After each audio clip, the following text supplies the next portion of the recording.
And our core values are threefold. Our core values are threefold. And I'm sure we know them. People, support, and trust. People, support, and trust.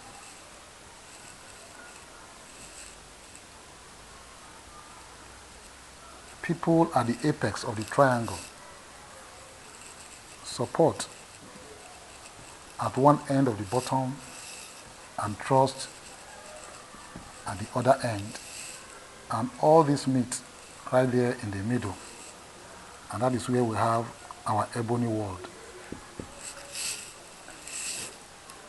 That is where we have our ebony world. Ebony world is situated right at the center of that triad of people, support, and trust.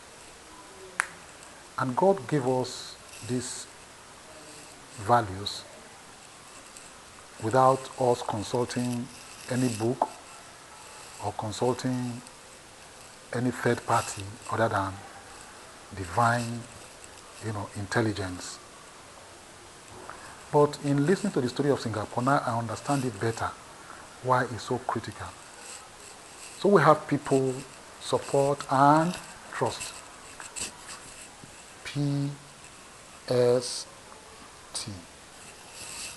These three men who met in Malaysia also had three pillars, core values, that they adopted for Singapore as a nation, if Singapore was going to make it.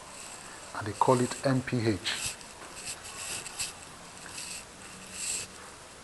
MPH.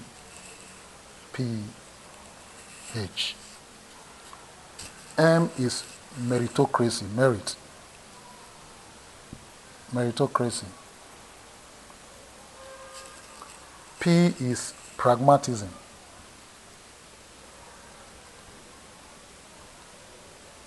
Pragmatism. And then H is honesty.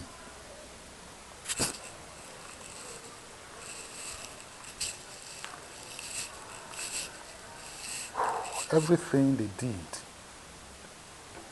revolved around these three pillars. MPH, meritocracy, pragmatism, and honesty. When you talk of merit, you are talking about people. Meritocracy simply means putting forth the best and brightest. Giving responsibility to the best and the brightest. No favoritism, no nepotism, no man. Only give offices to those who can deliver. If you cannot deliver, get out. There is no sentiment about it. The only basis of reward is result. Only those who can do it will be given the opportunity to do it. Only those who can do it will be allowed to get to positions of authority. It didn't matter whether you are male or female. It didn't matter whether you are black or white. It didn't matter whether you are Christian or Muslim.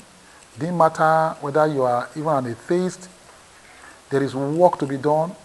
Give it only to those who are competent. If it came to contracts as well, the contractor give it to the most competent contractor. There is position in public service, give it to only those who are competent. When promotion comes, promote only those who are competent. Meritocracy. Now, like I said, meritocracy has to do with what? People. That's what we are saying here. Our first pillar is people. People. And in talking about our people, we are asking for the best and the brightest of humanity. We just have to be the best. We are saying that we are the best. Capacity building.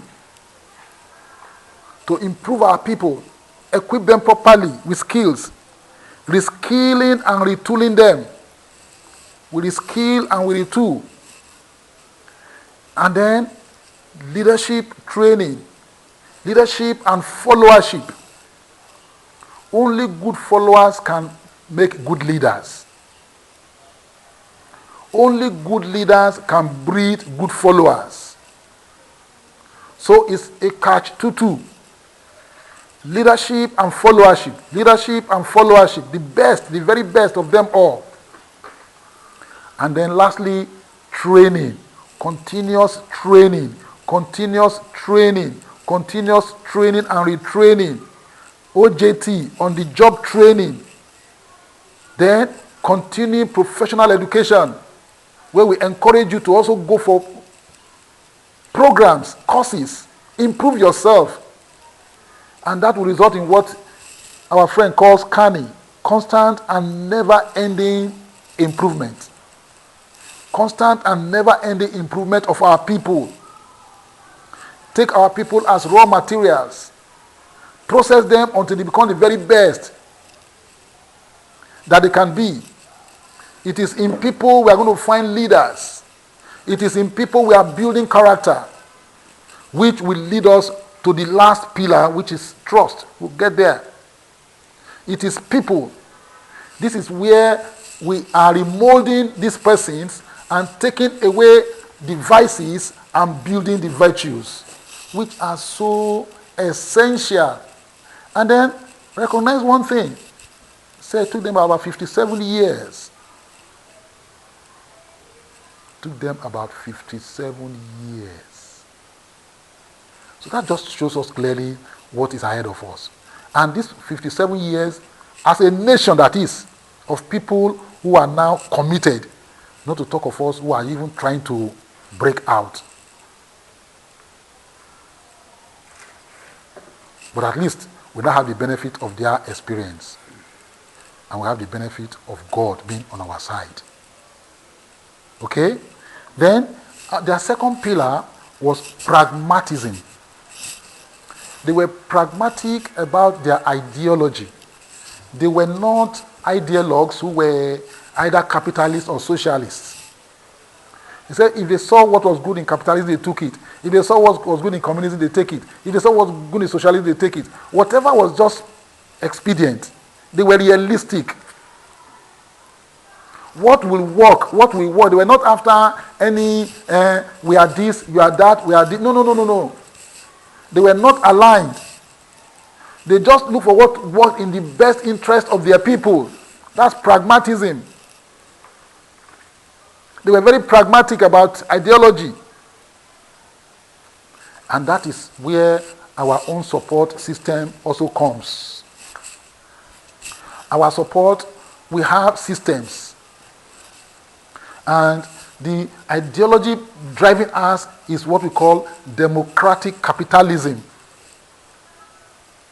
Democratic capitalism. And our modus operandi is called decentralized capital, where we decentralize capital and give it to the most efficient points of usage. So we have our machines that just support whatever we do. We have systems, we have community. We have fora, we have a lot of things just to support our people.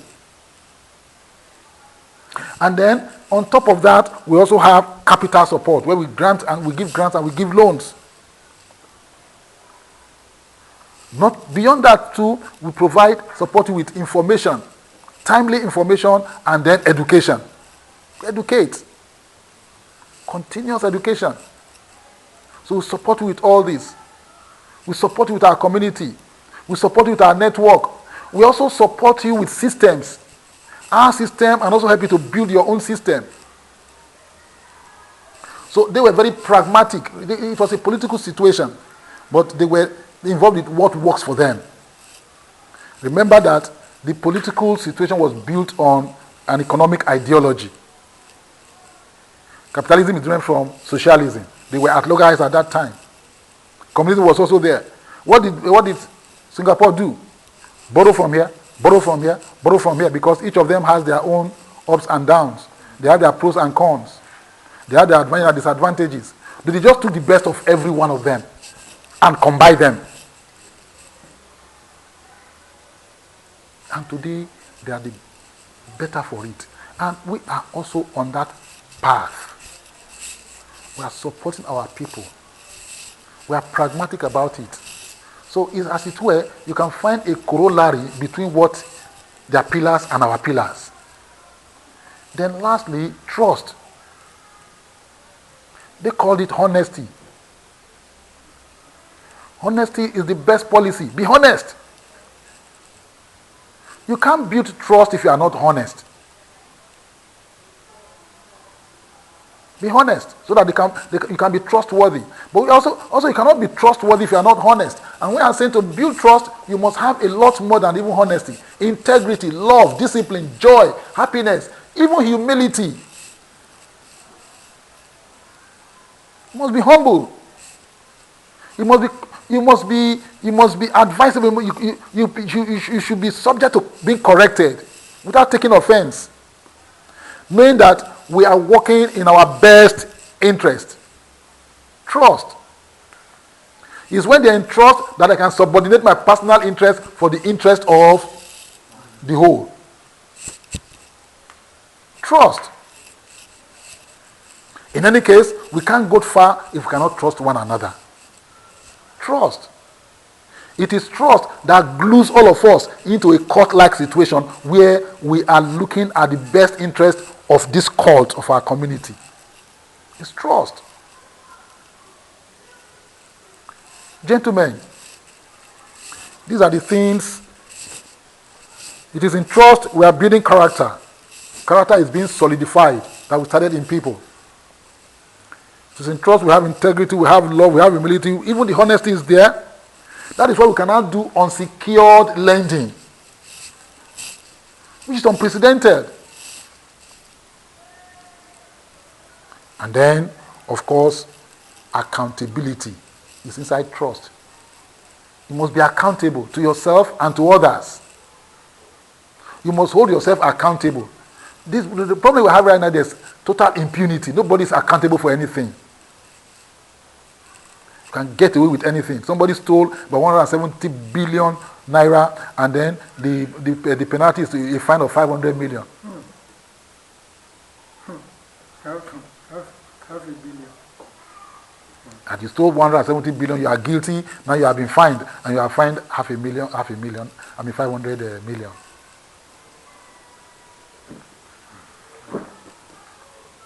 Yes, it's happening outside, but we are building a community where that is why ours is going to cut across tribe, going to cut across religion, going to cut across nation, and as we begin to deliver on the promises we are making, we're believing that in the long term will make a difference. This is what you are part of. Now, you will realize that this is already difficult enough as it is. Right? So why make it more difficult? Why can't we all just work with one purpose and one mind? If we agree to meet, can we just meet? If we agree a time, can we honor time? Because we don't even have time. That's the truth. We don't have the privilege of time. These will spend 50-something years. I don't even think I have the luxury of 50-something years again. I don't have that luxury. When I say 57 years, that's 57 active years. I may be alive for another 100 years, but will I be useful anymore? Will I be useful? I'm talking about useful life now. Because they started young. At least all of us here will cross 50 already. So you don't have the luxury of another 50 years to work. That's all the truth. You don't have that luxury. So why are we behaving like small children who have all their lives still ahead of them? If nothing else, we have played the first half of our life. Some say 3/4 of our life is gone. Let's take this thing a little more seriously. Yes, what's in it for me? What is in it for you is the future of your children. What is in it for you is the future of your grandchildren. What is in it for you is the future of people that you have not seen who are carrying your DNA. That's what's in it for you. It goes beyond you.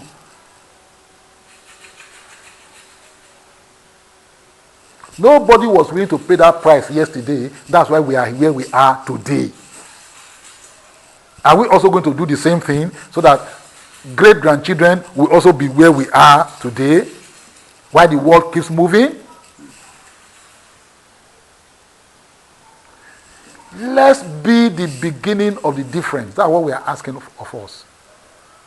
Is that asking for too much from us? I'm asking us. We're already 4 here. It took 3 men to change the destiny of Singapore. Just 3 men. Just 3 men. If they can do it, we don't believe we can do it. There was something in them that pushed them to do it. The love, not for the land, for their people, for their own children, for their grandchildren who were to come. And they were willing to do whatever it took to just get it done. I agree. Eventually, we need political power. That's why we are trying to equip ourselves right now. So that when we get political power, we know what to do with it. Are we together? We don't get there and also begin to fumble and wumble like the people that are there right now. Because people are there, they don't know what to do with it.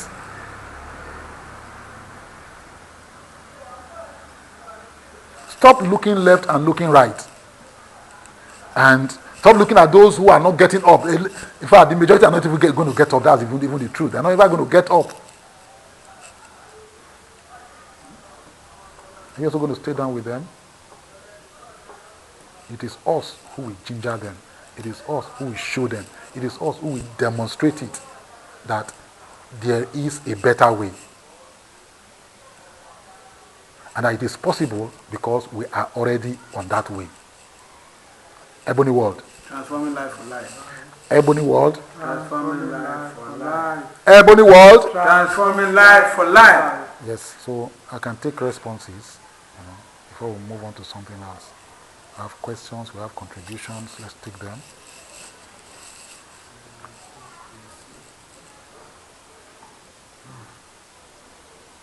Yes. Let's take them quickly. Any questions? Any questions? No questions?